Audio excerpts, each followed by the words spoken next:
പുറമേ നിന്ന് നോക്കുമ്പഴേ നമ്മൾ പല ആളുകളുടെയും "ഓ! എന്തൊരു കോൺഫിഡൻസോടെയാണ് അയാളത് ചെയ്യുന്നെ" ഇങ്ങനെയൊക്കെ ചിന്തിക്കും ല്ലേ?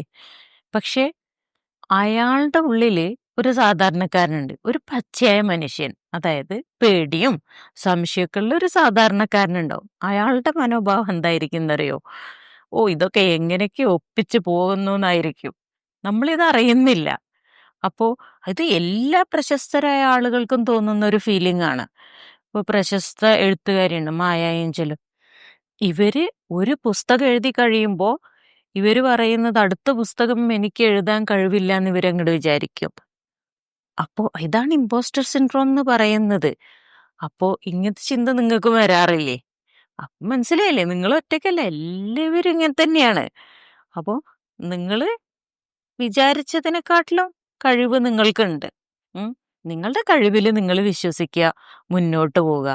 നിങ്ങൾക്കൊക്കെ നിങ്ങൾ വിചാരിക്കുന്നതിനെക്കാട്ടിലും കഴിവുണ്ടെന്ന്.